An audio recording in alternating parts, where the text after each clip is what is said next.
is global market integration? Market integration is a term that is used to identify a phenomenon in which markets of goods and services that are somehow related to one another being to experience similar patterns of increase or decrease in terms of prices of those products. The term can also refer to a situation in which the prices of related goods and services sold in a good geographical location also begin to move in some sort of similar pattern to one another at times. The integration may be intentional, with a government implementing certain strategies as a way to control the direction of the economy. At the other times, the integration of the markets may be due to factors such as shifts in supply and demand that had a spillover effects on several markets. When there is market integration, events in two or more markets have an effect on other markets that focus on related goods, causing similar changes or shifts. For example, if the demand for baby dolls within a given geographical market were to suddenly be reduced by 50%, there is a good chance that the demand for the baby doll clothing will also decrease in proportion within the same geographical market. If the baby market grows, the market for doll clothing will usually grow as well. Both markets will be able to adjust pricing in response to the new circumstances surrounding demands, as well as other factors such as production. Market integration is frequently a very positive situation, especially if the emerging pricing pattern indicates an increasingly prosperous economy. At the same time, assessing market integration can be a useful tool in identifying undesirable trends and having an opportunity to begin reversing those trends while there is still time. As a result, financial analysts and economists will frequently monitor activity in related markets, identify any signs of integration, and make recommendations on how to best capitalize on the emerging situation.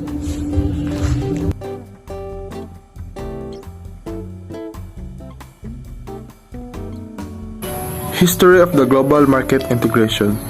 Global market integration did not happen overnight.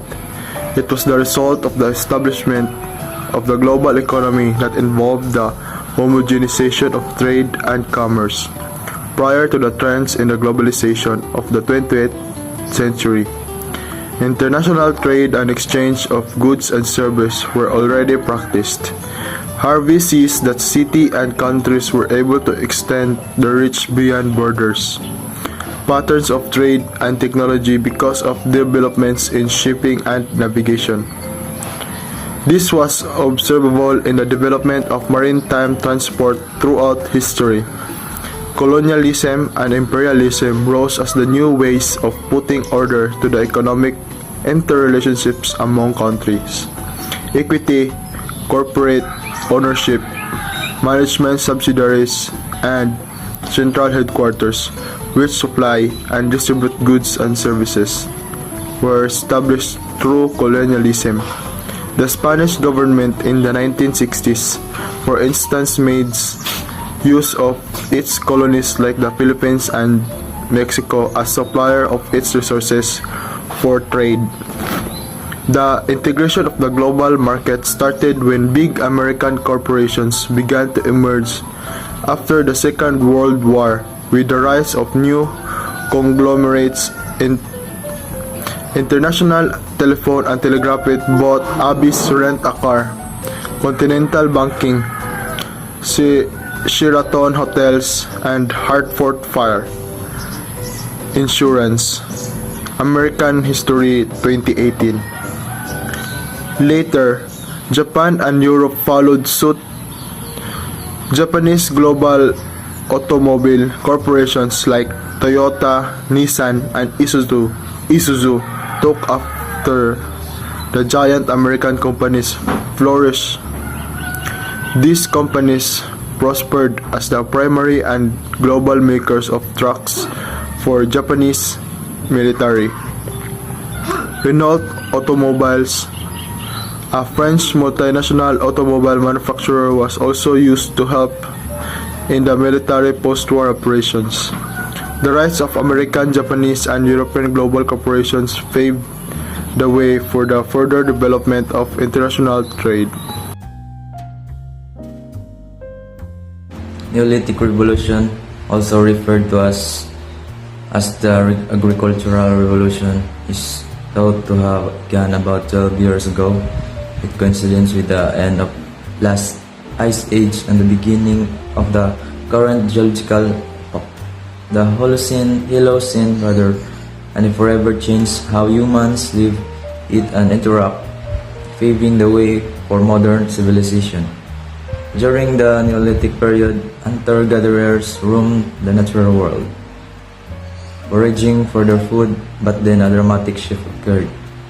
The foragers became farmers, transitioning from a hunter-gatherer lifestyle to a more settled one. There are a variety of hypotheses as to why humans stopped foraging and started farming. Population pressure may have caused increased competition for food and the need to cultivate new foods. People may have shifted to farming in order to involve elders and children in food production. Humans may have learned to depend plants they modified in easily domestication attempts, and in turn, those plants may have become dependent on humans. With new technology come new and ever-evolving theories about how and why the agricultural revolution began. Regardless of how and why humans began to move away from hunting and foraging, they continued to become more settled. This was in a part due to their increasing domestication of plants. Humans are thought to have gathered plants under seeds as early as 23,000 years ago, and to have started farming cereal grains like barley as early as 11,000 years ago. Afterward, they moved onto protein-rich foods like peas and lentils. As the early farmers become better at cultivating food, they may have produced surplus seeds and crops that required storage.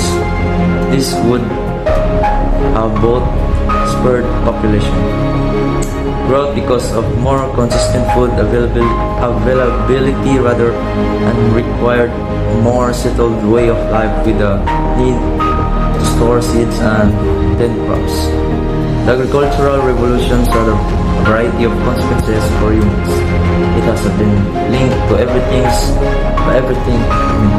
from societal inequality, a result of humans' increased dependence on the land and fears of scarcity, the decline in nutrition, and a rise in infectious diseases contracted from domesticated animals.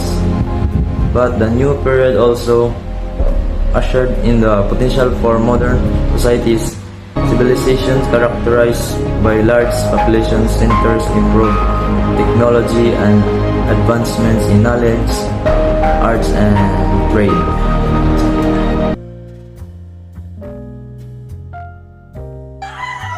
I am Francisco Ledo. I will be discussing the Industrial Revolution.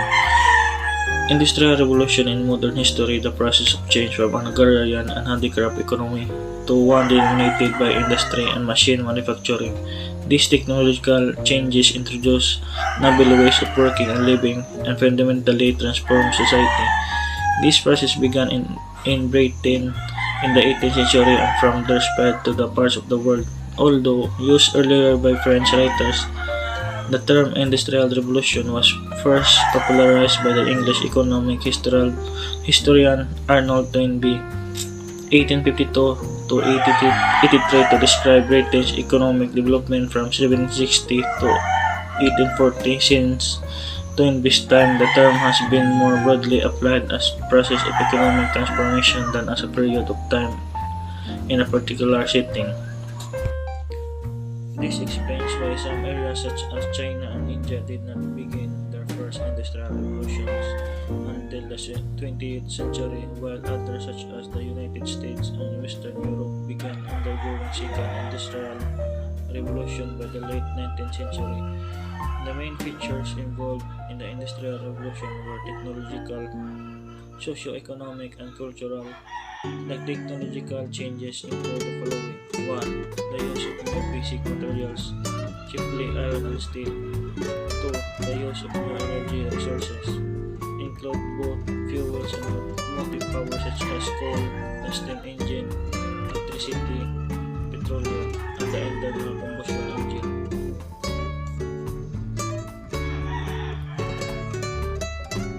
3. Political changes reflecting the shift in economic power as well as new state policies corresponding to the needs of industrial society. 4. Sweeping social changes include the growth of cities, the development of working class movements, and the emergence of new patterns of authority. And 5. Cultural transformation of a broad order. Workers acquired new and distinctive skills and their relation to their task shifted. Instead of being craftsmen working with hand tools, they became machine operator, subject to factory discipline. Finally, there was a psychological change.